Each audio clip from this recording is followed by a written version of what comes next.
Hello everybody and welcome to the post-match debrief following that absolute fucking shit show. West Ham 0, Brentford 2.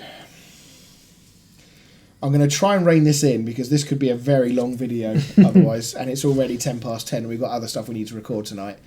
Dan, I'll start with you before I go off on a mad one, and then you won't be able to stop me. Yeah. What's your overriding thoughts about what's going on at West Ham right now and what this season could turn into? Like, how worried are you for West Ham at the moment? Oh, very worried. Like, obviously, from a podcast point of view, I don't want you to get relegated. I think it would. Yeah, you want us to be shit, but be 17th. Yeah, stay in the league. A bit of a conundrum, but I haven't watched that game. I mean, I just thought you could have played for another 1,000 minutes and not scored a goal, to be honest. No. I don't remember a save that Kelleher has made tonight. The two half chances that we had were blazed high and wide from Somerville and Bowen. I don't remember him making a save at all, actually, really. I mean, I think we had one on target, apparently, or a shot on target in the first half, but I don't recall it, so maybe it was like a soft header from a corner that got counted as a shot or something, I don't know, but yeah, I mean, I think that for me at least, the most worrying thing is the lack of effort. To me, the players look almost like they're defeated already. It almost looks like that relegation has already been confirmed, and the levels of effort in that team are just woeful. I mean, I don't know how Espirito Santo is going to get that going.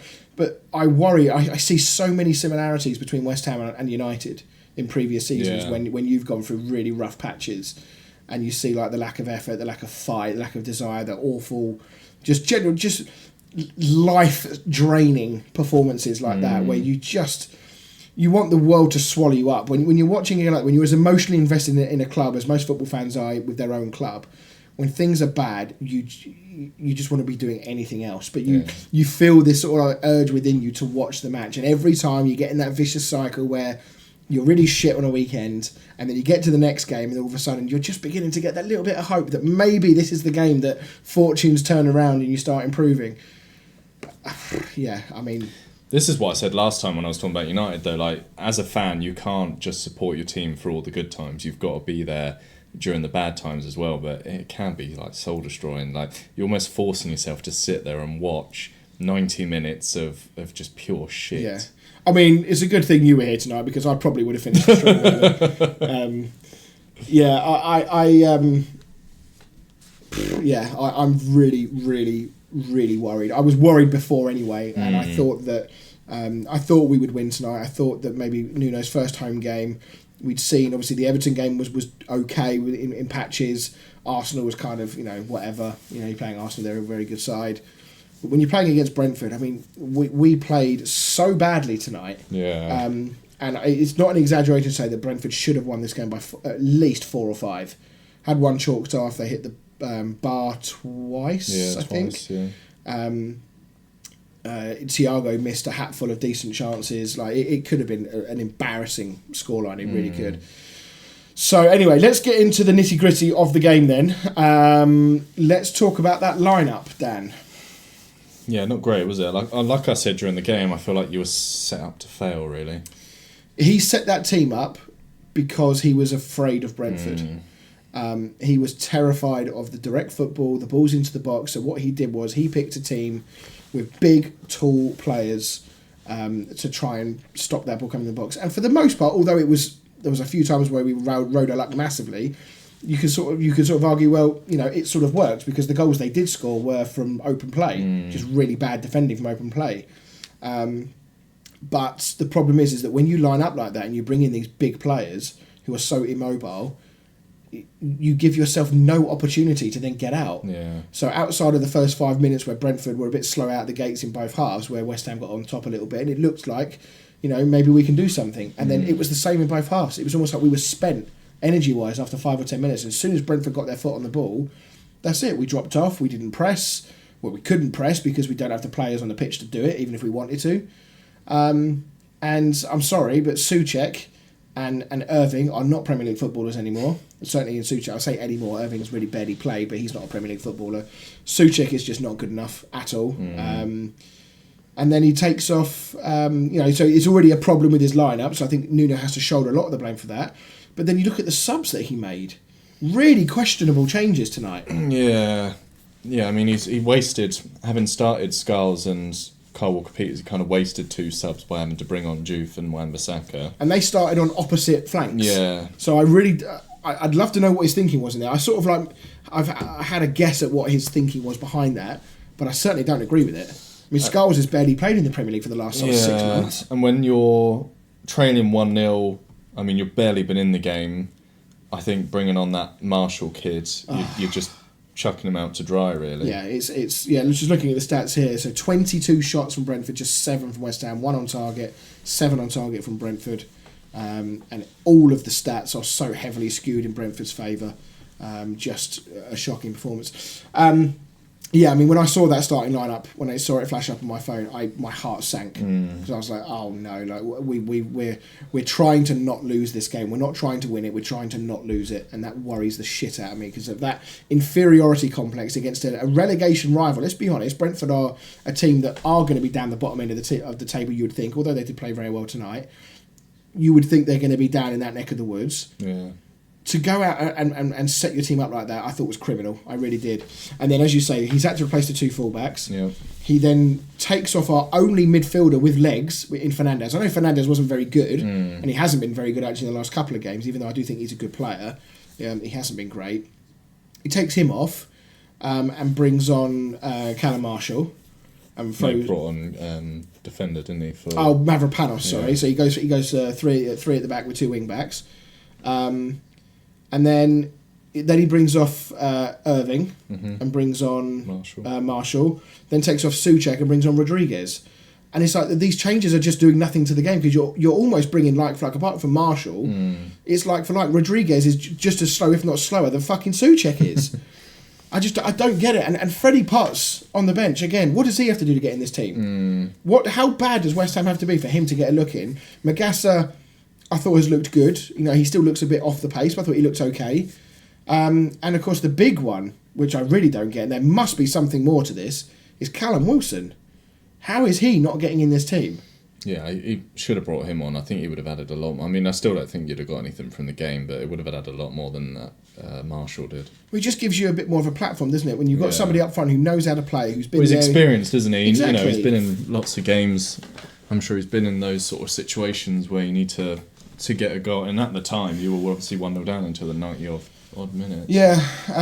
So it's 3 games now that Nuno has managed. Wilson hasn't featured in any of them.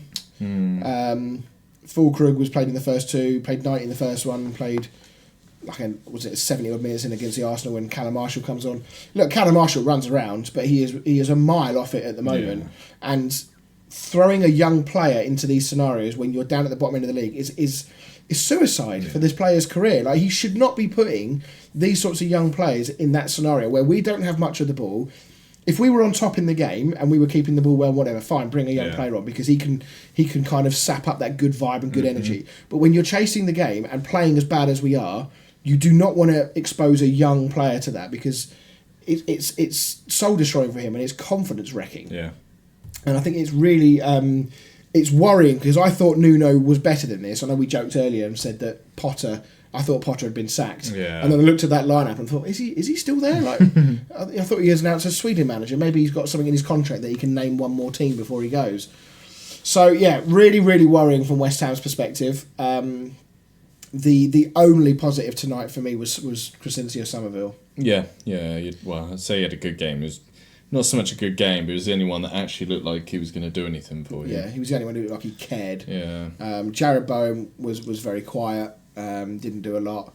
Paquetá I thought was very wasteful defensively. I mean, I said it on the stream earlier. I genuinely think that of the wasted money that we've spent over the last couple of seasons, where you're looking at players like Fulkrug, waste of money, Todibo, waste of money.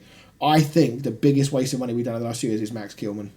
I've watched him closely in the last sort of like these sort of 8 games this season and at times last season under Potter. I think he's terrible. I really do think he is terrible. This is a guy who was borderline getting in the England squad as Wolves captain. He was leading the line for them. He was doing everything you want him to do as a centre back, and he's come to us. He's so weak. He can't. He doesn't seem to win many headers, and he switches off so much. At the first goal that we scored, why is he not winning? Like putting his fucking head on the ball. Yeah. So I'm genuinely terrified of the rest of this season because I think that right now West Ham are the worst team in this league. I think Wolves have shown a bit. I know they're not getting the results, but they went ahead against Spurs, Brighton. I didn't see the game against Sunderland at the weekend, so I can't comment on that particular game. I know they lost 2-0. But Wolves at least are sort of getting themselves into positions. I know they're not seeing it out, which is obviously a big worry for them and their fans, but they're showing some signs of life. I'm not seeing any signs of life from this West Ham team at all. Like, where are we getting put? We've got Leeds on Friday. Leeds at home is a tough place to go. We've got Burnley away, I think, in a couple of weeks. Burnley are better at home than they are away as well. We've got Newcastle, we've got Bournemouth, and then after all that, we've then got Liverpool and United. Like, where the fuck are we getting points from at the moment? Next week's massive for you. Friday's massive for you, isn't it? If we don't get 6 points out of Leeds and Burnley, we are in, like... You know, they say like you got one hand on the title when you're up the top end. I think we got one hand on that relegation button. Yeah, we will. I know it sounds ridiculous at this early in the season, but when you're playing like this, when nothing is working, the lineups are odd, the manager's out of sync a little bit. I know he's only done 3 games, so I'm not going to go too mad. I'm not calling for his head or anything stupid like that. But tonight from Nuno was really worrying, really, really worrying. I thought he was smarter than that to put out that sort of team. So right now, Dan, do you see that? Do you see things changing? Like, what needs to change at West Ham? Do you think for this situation to improve? Well, I think Nuno's still very new, so he's obviously still figuring out his best sides, and maybe we've just had the international break. Maybe he's gone with players that he's had time to work with, possibly, during the international break, and it backfired. And there's a reason that they've not been getting game time. I like Nuno. I think he's a good manager. I think he's got to be given the time to try and fix things. But I just think that I look at the players coming on and I just think, like you say, some of them are like championship quality. Yeah. Rodriguez, dreadful. Irving and Souček, dreadful. Like when you're in the Premier League, and we've seen it so many times with players who go from the Premier League to other leagues. You know, a lot of the players have gone from United outwards, and they suddenly improve and they go to leagues where the intensity is lower. Yeah. Maybe quality is a bit lower, whatever. In the Premier League, if you don't have a decent centre midfield partnership, if you don't have players in there who can fucking run, you're in big trouble. And then you look at tonight, for example, they had Jordan Henderson in there. You know, he's a player coming towards the back end of his career, but he marshalled that midfield all night because not only does he work incredibly hard, he reminds me so much of Mark Noble, West Ham. The way he marshals a team, the way he commands, and just sort of like pushes his team on, and he's got players around him. Like he just does the simple stuff. He marshals the team around. He gets the ball. He gives it to players like Damsgaard who can make things happen, and that's all you need to do.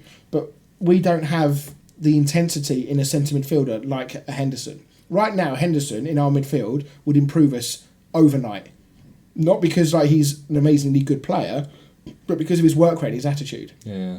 And it pains me to say because I don't really rate Henderson that high, to be honest. But in that Brighton team, he is playing really, really well, and he was a massive part of the reason they won tonight. So yeah, I don't know what's going to happen. The boycott didn't seem to really happen tonight, from what I could tell. Obviously, I haven't seen any of the West Ham fan channels to hear what they thought about it. These guys are much more deeply involved in all that kind of stuff than I am. But I know that the West Ham board did everything they could to possibly stifle that. They did kids for £1 on the tickets. Tickets were cheaper anyway. Obviously, they were. Nuno was talking about he wanted the fans there tonight to support the team. He wants the fans behind them. All that kind of stuff.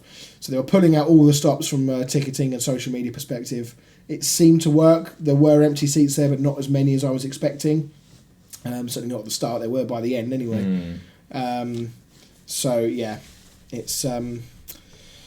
Not a good club to be at the moment, and we are heading in one direction at the moment, and I worry what would happen to this club if we did get relegated. I really do. It could be the start of a very bad downward spiral. Interested to see who would stay. Would Bowen stay in the Championship? No. And West Ham fans, as much as we all love Bowen, would want him to stay, we wouldn't begrudge him a move. The only reason I would see him staying is, like, obviously he does love the club and whatnot. What does he think about his England future? Does he see a realistic opportunity of him getting into the England squad? If not, then he might just say, do you know what, I'm going to stay at West Ham for a season, try and get him back up and go from there. But if he really wants to try and work his way into the England team on a regular basis, maybe try and get a move. But I don't, of the bigger teams, who's going to take him right now? I don't know how many of the big teams would need him. Arsenal don't need him. City won't need him. Liverpool don't need him. Well, they do need him, but they've got players in that position. They're just out of form. Yeah, like a Villa. Villa potentially, yeah. I could 1,000,000% if Moyes is still at Everton, they got a bit of money. I could 1,000,000% see that happening. So yeah, I'd say Spurs if they hadn't just signed Kudus. Fuck, like, Danny Dyer would kill him. Danny Dyer would kill him before that happens. So yeah, look, I could go on for a long, long time. I could really do a proper deep dissection into all of this, but honestly, there's just no point. It's become so mundane at West Ham. It's become so repetitive. It's become so tiring, honestly, to support West Ham. There's just nothing positive at the club at all. There's no. It feels like hope is running out. I think that's the worst thing. Is the hope that kills you and all that. I'm thinking about that game on Friday now.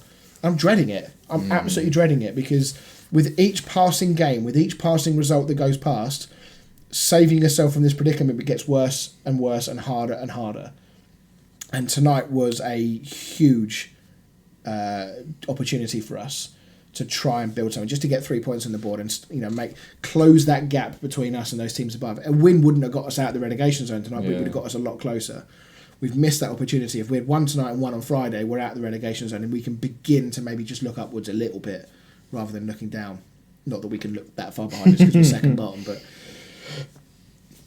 yeah, it's not a good situation at all. I am terrified of the rest of this season at the moment, to be honest. Hopefully things will change. Hopefully Nuno can find a magic bullet somewhere. But Nuno, as I said earlier in this video, Nuno has got to respond to this as well. The players have to respond, but Nuno has to respond.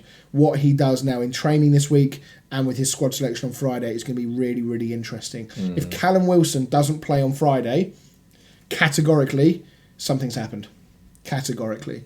He's either fallen out and he doesn't trust him in the same way he doesn't trust James Ward-Prowse, or someone above is telling him not to play him to save money, because obviously he's on that pay-as-you-play deal. Those are the only two scenarios I can see as to why he would continually pay Callum Marshall in these games. So, yeah, that'll do. That'll do. If you're a West Ham fan like me, let me know what your thoughts are down below. I suspect there's going to be a lot of people out there who will probably just go on the troll and just say, well, that's what you get for chasing Moyes out your club. Just fuck off. Just fuck off. Honestly, I'm not interested. I might, if I see those comments, I might just delete them. Honestly, I'm not interested. If you're just going to be that, if you're not going to look at this objectively and understand that Moyes leaving was at the time the right decision, but it's been compounded by several very bad decisions from our owners, I don't know what to say. But anyway, that's for another day. Right, well, we're going to do a really positive video in a minute, because I'm going to let Dan talk about Man United, and he's really happy at the moment. So I'm going to try and I'm going to take a brave pill and try and smile for a bit for Dan's sake. And thank you very much for watching. We'll see you in the next one. See you later.